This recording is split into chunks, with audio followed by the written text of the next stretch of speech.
കർണാടകത്തിലാണെങ്കിലും കേരളത്തിലാണെങ്കിലും ഇപ്പോൾ RSS attack ചെയ്യപ്പെടുന്നത് മുസ്ലിം വോട്ടാണ്. എന്താണ് ഇതിൻ്റെ ഒരു മാജിക്? രാഷ്ട്രീയ സ്വയം സേവക സംഘം വർഷം 100 എത്ര മനുഷ്യർ ഇതിനിടയ്ക്ക് പ്രവർത്തിച്ചു, മരിച്ചു, കൊല്ലപ്പെട്ടു, എന്തൊക്കെ സംഭവിച്ചു.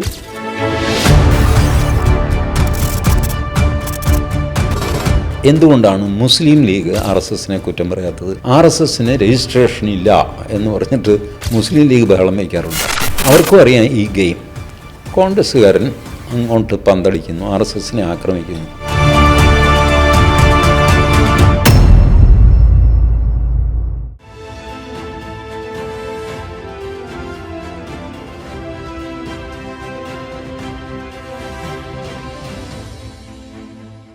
സ്വാഗതം. പൊളിച്ചെഴുത്തിൻ്റെ മറ്റൊരു സജീവമായ എപ്പിസോഡിലേക്ക് പ്രിയപ്പെട്ട പ്രേക്ഷകർക്ക് ഹൃദ്യമായ സ്വാഗതം. എന്നോടൊപ്പം തത്വചിന്തകൻ, രാഷ്ട്രീയ നിരീക്ഷകൻ, സംവാദകൻ ശ്രീ TG മോഹൻദാസ് തത്സമയം ചേരുകയാണ്. സ്വാഗതം സർ.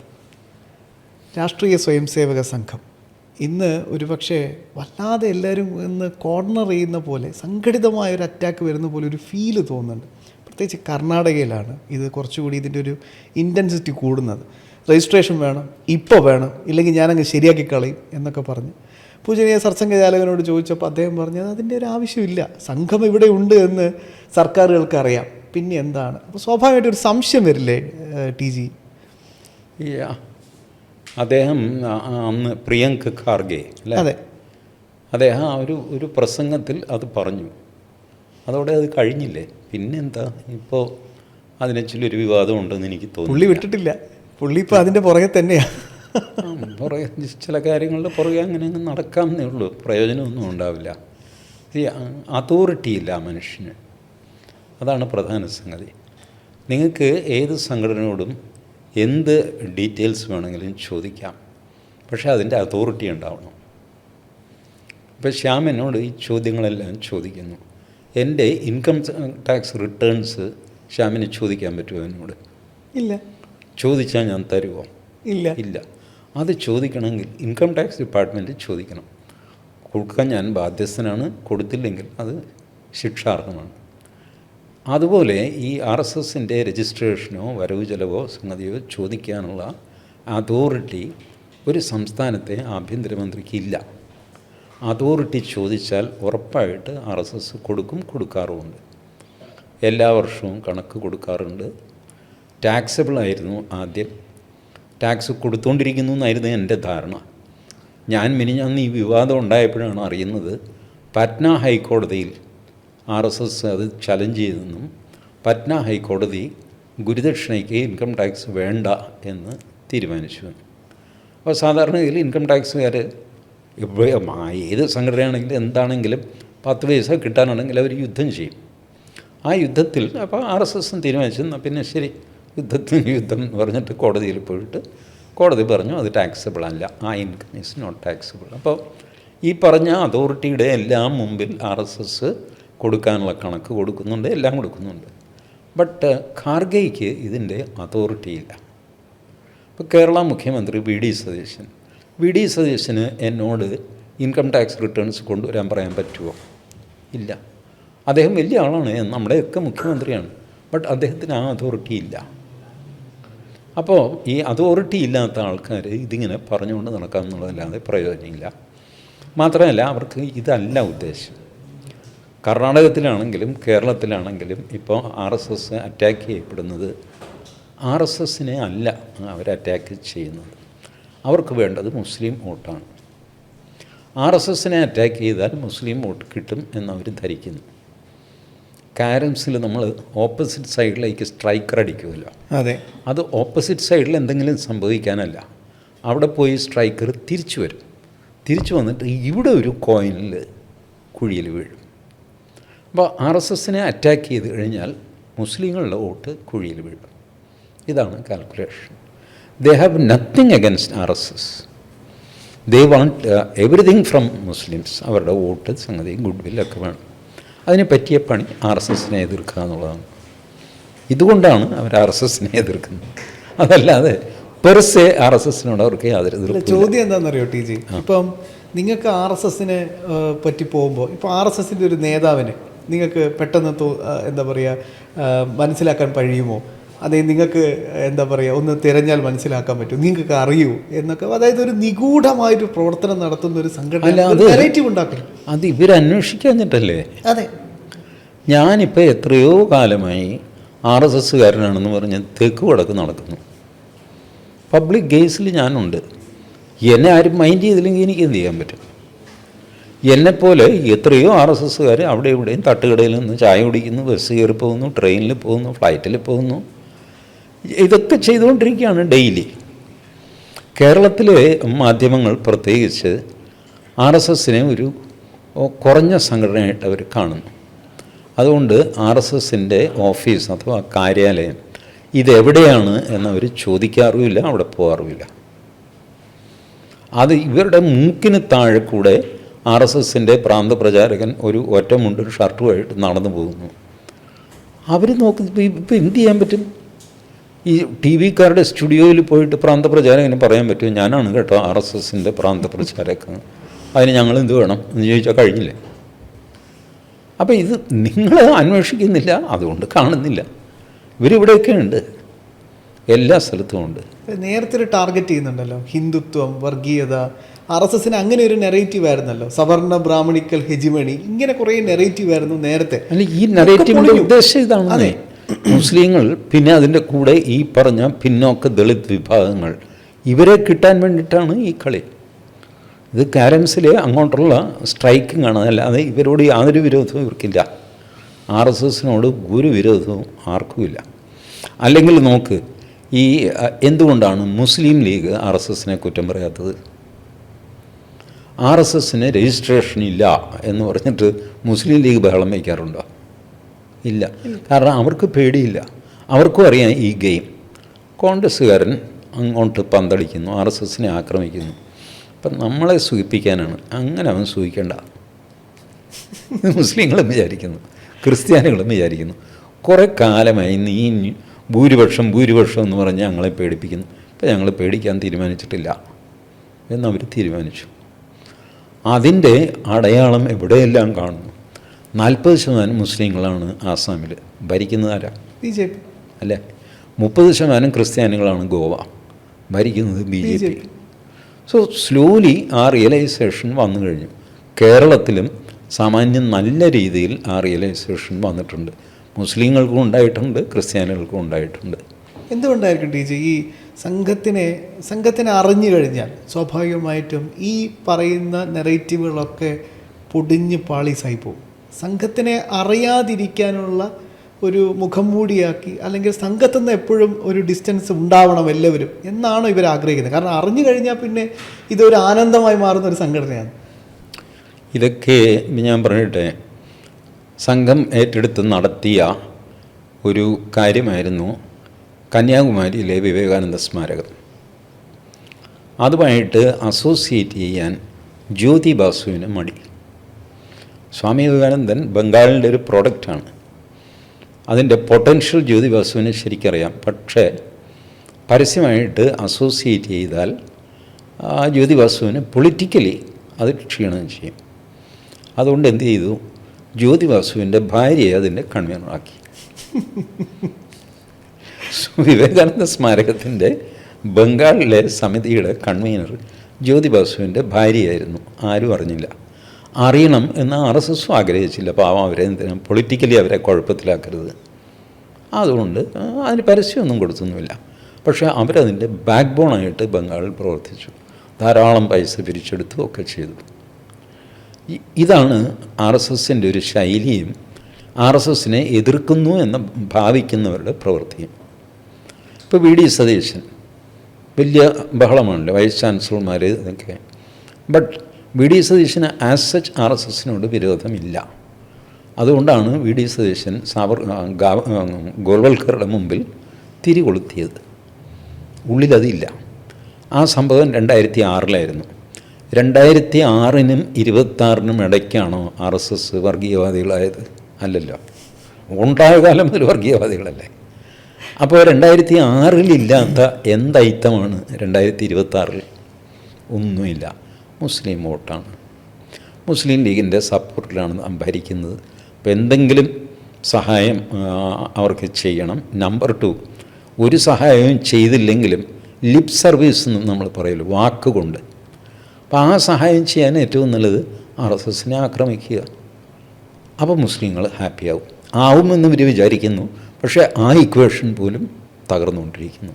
കുറച്ച് കാലം കഴിയുമ്പോൾ ഇവർ RSSനെ ആക്രമിക്കാതെ ആവും. കാരണം RSSനെ ആക്രമിച്ചു കഴിഞ്ഞാൽ മുസ്ലിം ക്രിസ്ത്യൻ വോട്ട് കിട്ടുകയില്ല എന്ന് മാത്രമല്ല, ഹിന്ദു വോട്ട് പോവുകയും കൂടെ ചെയ്യും എന്നുള്ള സ്ഥിതി വരും. അപ്പോൾ ഇവർ ഈ പരിപാടി നിർത്തും. സംഘത്തിനെ സംബന്ധിച്ചിടത്തോളം എത്രത്തോളം ഇങ്ങനെ എന്താ പറയുക, പ്രതിസന്ധികൾ കൂടുന്നതനുസരിച്ച് സംഘം വളരാനുള്ളൊരു സാഹചര്യം ഉണ്ടായിട്ടുണ്ട് എന്ന് ചരിത്രം പരിശോധിക്കുമ്പോൾ നമുക്ക് മനസ്സിലാവും. ഇപ്പോൾ അടിയന്തരാവസ്ഥയായാലും അതിന് മുമ്പുള്ള ഇപ്പോൾ ഗാന്ധിവധം തൊട്ട് നമ്മൾ നോക്കുകയാണെങ്കിൽ സംഘത്തിനെ എപ്പോഴൊക്കെ എതിർത്തിട്ടുണ്ട്, അപ്പോഴൊക്കെ സംഘം വളരുകയാണ് ചെയ്യുന്നതെന്ന് പറയാറുണ്ടല്ലോ ടി ജി. സ്വാഭാവികമായിട്ട് കേരളത്തെ സംബന്ധിച്ചിടത്തോളം ഒരുപാട് ബലിദാനികൾ ഉണ്ടായ ഒരു എന്താ പറയുക നാടാണ്, സംസ്ഥാനമാണ്. സംഘത്തിൻ്റെ വളർച്ചയാണ് കാണിക്കുന്നത്. പക്ഷേ പൊളിറ്റിക്കൽ തലത്തിലേക്ക് അത് നോക്കുമ്പോൾ സ്വാഭാവികമായിട്ടും നമുക്കത് എത്രത്തോളം ഉണ്ടായിട്ടുണ്ട് എന്നൊരു ചോദ്യം ഇപ്പോഴും ഒരു ഡിബേറ്റബിൾ വിഷയമാണ്. പക്ഷെ അപ്പോഴും എല്ലാ തലങ്ങളിലും സംഘമുണ്ട്, അങ്ങനെ പറയാൻ കഴിയില്ലേ? തീർച്ചയായിട്ടും എല്ലാ തലങ്ങളിലും സംഘമുണ്ട്, സംഘം വളർന്നിട്ടുമുണ്ട്. ഇതിൻ്റെ പ്രശ്നം BJPയുടെ വിജയമാണ് സംഘപ്രവർത്തനത്തിൻ്റെ വിജയം എന്നൊരു ഇക്വേഷൻ ആളുകളുടെ മനസ്സിലുണ്ട്, പല സംഘപ്രവർത്തകരുടെയും മനസ്സിലുണ്ട്. ഇത്രയും ശാഖയുണ്ടായിട്ടും BJP ജയിക്കാത്തത് എന്താ? ശാഖയുള്ളത് കൊണ്ടോ സ്വയം സേവകരുള്ളത് കൊണ്ടോ ആ വോട്ട് BJPക്ക് കിട്ടണമെന്നില്ല. ഇപ്പം ഞാൻ പണ്ടൊരു നിയോജക മണ്ഡലത്തിൽ, അതിൻ്റെ പേരൊക്കെ പറഞ്ഞ് ഞാൻ വഷളാകുന്നില്ല, 8000 സ്വയം സേവകരുണ്ട്. വിജയദശമി റൂട്ട് മാർച്ചിന് 8000 സ്വയം സേവകരുണ്ടായിരുന്നു. എല്ലാം ചെറുപ്പക്കാരാണ്, വോട്ടവകാശമുള്ളവർ. അതിൻ്റെ അടുത്ത മാസമായിരുന്നു തെരഞ്ഞെടുപ്പ്. 3500 വോട്ട് കിട്ടി. അപ്പോൾ ബാക്കി ഒരു 4500 പേര് മറ്റാർക്കും വോട്ട് ചെയ്യുന്നില്ല അതിനർത്ഥം. അപ്പോൾ സ്വയം സേവകൻ ഓട്ടോമാറ്റിക്കായിട്ട് BJPക്ക് വോട്ട് ചെയ്യും എന്ന് വിചാരിക്കരുത്. വോട്ടിന് പലവിധ ഘടകങ്ങളുണ്ട്. നിൽക്കുന്ന സ്ഥാനാർത്ഥി, അയാളുടെ വ്യക്തിത്വം, അയാൾക്ക് ചെയ്യാനുള്ള കഴിവ്, അയാളടങ്ങുന്ന പാർട്ടി അധികാരത്തിൽ വരാനുള്ള ചാൻസ്, അയാളോടുള്ള വ്യക്തിബന്ധം, അയാളോടുള്ള വ്യക്തിപരമായ വെറുപ്പ്, ഇതൊക്കെ വോട്ടിൽ പ്രതിഫലിക്കും. ഞാൻ RSSകാരനാണെന്ന് പറഞ്ഞാൽ ശ്യാം എനിക്ക് വോട്ട് ചെയ്യില്ല. അപ്പോൾ ശ്യാം എന്താ മോഹൻദാസ് RSSകാരനൊക്കെയാണ്, പക്ഷെ പിള്ളേ കയ്യിലിരിപ്പത്ര ശരിയല്ല, വോട്ട് ചെയ്യില്ല. അതൊരു പേഴ്സണൽ, ബിക്കോസ് നമ്മൾ തമ്മിൽ പേഴ്സണൽ ഇക്വേഷൻ ഇല്ല. അപ്പം താലി കൊന്നാലും ശ്യാം എനിക്ക് വോട്ട് ചെയ്യില്ല. ഇതാണ് വോട്ടിൻ്റെ സംഗതി. അതുകൊണ്ടാണ് പലപ്പോഴും BJP ഒരു വയബിൾ ഓൾട്ടർനേറ്റീവായിട്ട് കേരളത്തിൽ വളർന്നു വന്നിട്ടില്ല. ഒരു ഭരണകക്ഷി, ഭരിക്കാൻ സാധ്യതയുള്ള കക്ഷി എന്നുള്ളൊരു ഇംപ്രഷൻ നിർഭാഗ്യവശാൽ BJP കേരളത്തിൽ ഉണ്ടാക്കാൻ സാധിച്ചിട്ടില്ല. അതുണ്ടാക്കി തുടങ്ങിയാലുണ്ടല്ലോ എക്സ്പോണൻഷ്യൽ ഇൻക്രീസ് ആയിരിക്കും BJPക്ക്. ഇപ്പം നമ്മൾ ഈ കരിങ്കല്ല് പൊട്ടിക്കുമ്പോഴുണ്ടല്ലോ, ആദ്യത്തെ അടിക്കൊന്നും കരിങ്കല്ല് പൊട്ടില്ല. 5 10 അടി അടിച്ചിട്ട് നമ്മൾ വീഴ്ചിട്ട് പോയെന്നേ ഉള്ളൂ. നിരന്തരം അടിക്കണം. അതെ, 50 അടി, 51ാമത്തെ അടിക്കായിരിക്കും ടപ്പെന്ന് പറഞ്ഞ് കല്ല് പിളരുന്നത്, പല കഷ്ണങ്ങളായിട്ട് ചെതറുന്നത്. ആ അവസാനത്തെ അടി വരെ നമ്മൾ അടിക്കുന്ന അടി മുഴുവൻ പാഴാണെന്ന് നമുക്ക് തോന്നും. ബട്ട് പാഴല്ല അത്. ഒടുവിലത്തെ അടിയുടെ ആഘാതം കൊണ്ടല്ല ആ കല്ല് പിളർന്നത്, മൊത്തം 51 അടിയുടെ ആഘാതം കൊണ്ടാണ് അത് പിളർന്നിരിക്കുന്നത്. അപ്പോൾ അതുകൊണ്ട് BJP അനുസ്യൂതം കേരളത്തിൽ പ്രവർത്തിക്കും. അവർ ഒരു ദിവസം ഈ വിജയം കണ്ടെത്തുകയും ചെയ്യും. മറ്റൊരു പ്രധാനപ്പെട്ട പ്രശ്നം എന്താണെന്നറിയോ? ഈ സ്യൂഡോ ലിബറൽസിൻ്റെയും ഈ പറയുന്ന പൊളിറ്റിക്കൽ ആളുകളുണ്ടല്ലോ, നമ്മൾ ഈ പറയുന്ന ഇവരുടെയൊക്കെ പ്രശ്നം RSSൻ്റെ സർസംഘചാലകന് വേണ്ടി സുരക്ഷ ഒരുക്കുന്നു. ഒരുപാട് നികുതി പണം നമ്മൾ അതിലേക്ക് എന്താ പറയുക അനുസ്യൂതം പ്രവഹിക്കുന്നുണ്ട്. ഇതെങ്ങനെ ശരിയാവും എന്നതാണ് ഒരു പ്രധാനപ്പെട്ട ചോദ്യം. ടി ജിക്ക് എന്താണ് തോന്നുന്നത്? അല്ല, സുരക്ഷ അദ്ദേഹത്തിന് മാത്രമല്ല, ഒരുപാട് പേർക്ക് സുരക്ഷ കൊടുക്കുന്നുണ്ട് സർക്കാർ. ഇല്ലേ, വെള്ളാപ്പള്ളി നടേശന് സുരക്ഷ കൊടുക്കുന്നുണ്ട്. അങ്ങനെ പ്രൈവറ്റ് വ്യക്തികൾ ഒരുപാട് പേർക്ക് സുരക്ഷ കൊടുക്കുന്നുണ്ട്. അതൊരു ഗവൺമെൻറ്റിൻ്റെ പോളിസി അനുസരിച്ച്, ത്രെറ്റ് പെർസെപ്ഷൻ അനുസരിച്ച് കൂടിയും കുറഞ്ഞുമൊക്കെ ഇരിക്കും. എന്ന് വിചാരിച്ചിട്ട് ഞാനും ശ്യാംബാബു പോയിട്ട് പോലീസിൽ അപേക്ഷ കൊടുത്തു കഴിഞ്ഞാൽ നമുക്ക് ഇസഡ് കാറ്റഗറി സെക്യൂരിറ്റി കിട്ടുമോ? ഇല്ല, കിട്ടില്ല. അപ്പോൾ ഇല്ല സാർ, എന്നെ കൊല്ലാൻ സാധ്യതയുണ്ട്. കൊല്ലാൻ സാധ്യതയുണ്ടെങ്കിൽ നിങ്ങൾ ചാവാൻ തയ്യാറാകുകയല്ല, നിങ്ങൾക്ക് സെക്യൂരിറ്റി തരാൻ മാത്രം നിങ്ങളാരാ? ഒരു VIP അല്ല. ഈ ഒരാളിൻ്റെ മരണം കൊണ്ട് കോൺസിക്വൻസ് ഉണ്ടാകും എന്ന് സർക്കാരിന് തോന്നിക്കഴിഞ്ഞാൽ അയാൾക്ക് സെക്യൂരിറ്റി കൊടുക്കും. അല്ലാതെ വെറുതെ രണ്ടുപേർക്ക് ഒരാൾ വേറൊരാളിനെ കൊല്ലുമെന്ന് പേടിയുണ്ടെങ്കിൽ സർക്കാരിന് സംരക്ഷണം കൊടുക്കാൻ പറ്റുമോ? പറ്റില്ല. നിങ്ങൾ എന്തെങ്കിലും പ്രൈവറ്റായിട്ട് സെക്യൂരിറ്റിയെ വയ്ക്കുകയോ അല്ലെങ്കിൽ ഏതെങ്കിലും പത്തായത്തിൽ കയറി ഒളിച്ചിരിക്കുകയോ മാർഗമുള്ളൂ. കാരണം നിങ്ങളുടെ മരണം, എൻ്റെയോ ശ്യാംബാബുവിൻ്റെയോ മരണം ഈ സൊസൈറ്റിയിൽ ഒരു ഇമ്പാക്റ്റും ഉണ്ടാക്കാൻ പോകുന്നില്ല. ബട്ട് മറ്റ് നേതാക്കൾ അങ്ങനെയല്ല. അവർ കൊല്ലപ്പെട്ടാൽ സൊസൈറ്റിയിൽ വല്ലാത്ത പ്രശ്നങ്ങളുണ്ടാവും. അതുകൊണ്ട് സൊസൈറ്റിയുടെ ബാധ്യതയാണ് അവരെ പ്രൊട്ടക്റ്റ് ചെയ്യുക എന്നുള്ളത്. അങ്ങനെയുള്ള വ്യക്തികൾക്കാണ് ഈ പ്രൊട്ടക്ഷൻ കൊടുക്കുന്നത്. അത് RSS ആയതുകൊണ്ട് കൊടുക്കുന്നതല്ല, കോൺസിക്വൻസസ് ഭയന്നിട്ട് കൊടുക്കുന്നതാണ്. അപ്പോൾ പിന്നെ അത് ജസ്റ്റിഫൈഡ് അല്ലേ? ആണ്. അല്ല, ഇവിടെ ലിബറൽസ് തല പുകഞ്ഞുകൊണ്ടിരിക്കുന്ന പ്രധാനപ്പെട്ട പ്രശ്നങ്ങളാണിത് TG. അല്ല, അത് അവർക്ക് ഒരു ടോട്ടൽ കാഴ്ചപ്പാടില്ല. കാരണം അവരുടെ ആർഗ്യുമെൻ്റ് എന്താണെന്നറിയാമോ?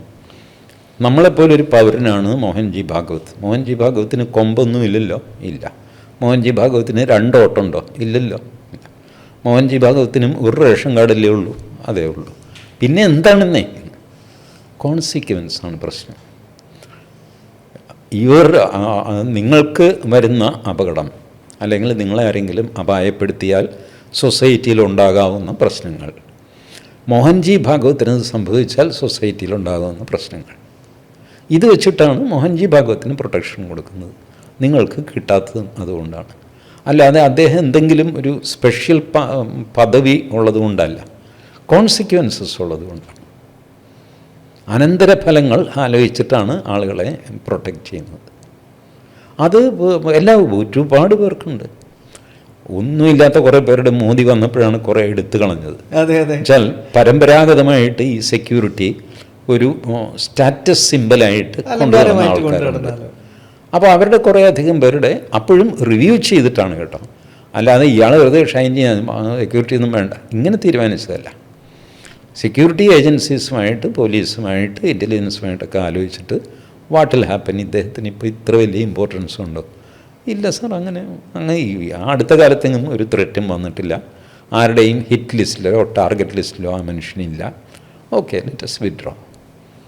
അങ്ങനെ അദ്ദേഹത്തെ അറിയിച്ചിട്ട് നിങ്ങൾ വിഡ്രോ ചെയ്യുകയാണെന്ന് പറഞ്ഞ് അറിയിച്ചിട്ട് വിഡ്രോ ചെയ്യുന്നുമുണ്ട്. ഇറ്റ്സ് നോട്ട് ദാറ്റ് ആജീവനാന്തമേ സന്തതി പ്രവേശമേ മോഹൻജി ഭാഗവത്തിന് ഈ പ്രൊട്ടക്ഷൻ കിട്ടുമെന്ന് പറയാനും പറ്റില്ല. അവർ ഇടയ്ക്കിടയ്ക്ക് റിവൈസ് ചെയ്യും, ഇടയ്ക്ക് വീണ്ടും കൂട്ടി. ഇപ്പോൾ നാളെ മോഹൻജി ഭാഗവത്ത് സർസംഘചാലക സ്ഥാനത്ത് നിന്ന് മാറി വേറൊരാൾ വന്നു എന്ന് വെച്ചു, ഇമ്മീഡിയറ്റ് ഈ ത്രെറ്റ് കുറയും, അതെ, ടാർഗറ്റ് ചെയ്യുന്നത് കുറയും. സെക്യൂരിറ്റി Z കാറ്റഗറിയിൽ നിന്ന് Y+ അല്ലെങ്കിൽ Yയിലേക്ക് പിന്നെ ഒന്നും വേണ്ട, അല്ലെങ്കിൽ ലോക്കൽ പോലീസ് 2 പേരെ ആ രീതിയിൽ കുറയും. കുറഞ്ഞിട്ടുമുണ്ട്. മോഹൻജി ഭാഗവത്ത് ആദ്യത്തെ സർസംഘചാലകമല്ലല്ലോ, ആദ്യമായിട്ട് പ്രൊട്ടക്ഷൻ കിട്ടുന്ന ആളും അല്ലല്ലോ. യു ലുക്ക് ബാക്ക്, പഴയ സർസംഘചാലകന്മാരുടെയൊക്കെ സെക്യൂരിറ്റി കൂടിയും കുറഞ്ഞും ഒക്കെ നടന്നിട്ടുണ്ട്. അനാവശ്യമായിട്ട് വിവാദങ്ങൾ ഉണ്ടാക്കുക എന്നല്ലാതെ ഇതിനപ്പുറത്തേക്ക് ഒന്നും അല്ല. അവർക്ക് ഒരുപാട് ഹാർട്ട് ബേണിംഗ് ഉണ്ട് ഇതിൽ. അവർക്കിഷ്ടമില്ലാത്തൊരു സംഘടന, അൺഫോർച്ചുനേറ്റ്ലി ആ സംഘടനയിൽപ്പെട്ട ആൾക്കാർ കേന്ദ്രത്തിൽ അധികാരത്തിൽ വന്നിരിക്കുന്നു, ഒരുപാട് സംസ്ഥാനങ്ങളിൽ അധികാരത്തിൽ വന്നിരിക്കുന്നു. അവരിത്രയൊക്കെ ക്യാമ്പയിൻ നടത്തിയിട്ടും കേരളത്തിൽ 3 സീറ്റ് കിട്ടിയിരിക്കുന്നു. ഇത്രയൊക്കെ അവർ വെറുപ്പ് ഒക്കെ പറഞ്ഞിട്ടും വൈസ് ചാൻസലർമാർ മോഹൻജി ഭാഗവത് എന്ത് പറയുന്നു എന്ന് കേൾക്കാനായിട്ട് പോകുന്നു. അവർക്ക് താങ്ങാൻ പറ്റുന്നില്ല. എനിക്ക് അങ്ങനെയുള്ളവർ നമ്മൾ ദയയോടെ കാണണം കേട്ടോ, ഇത്തരം ആൾക്കാരെ. സാധുക്കളാണ്. അവരുടെ ലെവൽ ഓഫ് ഫ്രസ്ട്രേഷൻ ആലോചിച്ച് നോക്ക്. കിടന്നാൽ ഉറക്കമില്ല. അവർ ശത്രുക്കൾ എന്ന് വിചാരിക്കുന്ന ആൾക്കാർ ഫ്ലറിഷ് ചെയ്ത് വരുന്നു. നമുക്കൊട്ടും ഇഷ്ടമില്ലാത്ത നമ്മുടെ അയൽക്കാരൻ വലിയ മണിമാളിക പണിയുന്നു, കാറ് വാങ്ങുന്നു, അയാളുടെ മക്കൾ വലിയ നിലയിലാവുന്നു, അയാൾക്ക് അവാർഡ് കിട്ടുന്നത്, ഇപ്പുറത്ത് നമുക്ക് കിടന്ന ഉറക്കം വരില്ല. നമ്മൾ ഈ സ്വയംസേവകർ പറയാറുണ്ടല്ലോ, സംഘമന്ത്രം പോലെയാണ് ഇതിങ്ങനെ ഉരുവിട്ടുകൊണ്ടേയിരിക്കേണ്ടത്. ശരിക്കും ഇവരല്ലേ ഇപ്പോൾ ഏറ്റവും കൂടുതൽ RSS. അല്ല, അത് വിരോധഭക്തി എന്ന് പറയും അതിന്. നമുക്ക് വിരോധമുള്ളതിനെ തന്നെ നമ്മളെപ്പോഴും കോൺസെൻട്രേറ്റ് ചെയ്ത് അവസാനം അതിൻ്റെ ഭക്തന്മാരായിട്ട് മാറും. അതാണ് വിരോധഭക്തി. അത് രാവണന് പോലും അതിൻ്റെ ഗുണം കിട്ടിയിട്ടുണ്ട്. കാരണം രാമനെ ടാർഗറ്റ് ചെയ്ത് അങ്ങനെ രാമനെ തന്നെ മനസ്സിൽ വിചാരിച്ചു. അപ്പോൾ രാമനെ തന്നെ മനസ്സിൽ വിചാരിച്ചവർക്ക് മാർക്ക് കിട്ടിക്കഴിഞ്ഞാൽ രാവണന് 100 മാർക്കാണ്. സീത പോലും ഇത്രയധികം രാമനെ പറ്റി ചിന്തിച്ചിട്ടില്ല. ഇയാൾ ഊണിലോ ഉറക്കത്തിലോ എല്ലാം രാമനെ പറ്റി ചിന്തിച്ചു. അതാണ് വിരോധഭക്തി എന്ന് പറയുന്നത്. അതിവർക്കും സംഭവിക്കുന്നുണ്ട്. എന്താ TG ഇതിൻ്റെ ഒരു മാജിക്? രാഷ്ട്രീയ സ്വയംസേവക സംഘം അയ്യോ, ഒരു മാജിക്കും ഇല്ല, പ്രവർത്തിച്ചുകൊണ്ടിരിക്കുക. ഇതിപ്പോൾ ഈ പറഞ്ഞ അച്ചീവ്മെൻ്റൊക്കെ ഒരു ദിവസം കൊണ്ടുണ്ടായതാണ്. വർഷം 100 ആയില്ലേ? 100 വർഷം ആലോചിച്ച് നോക്കിയേ.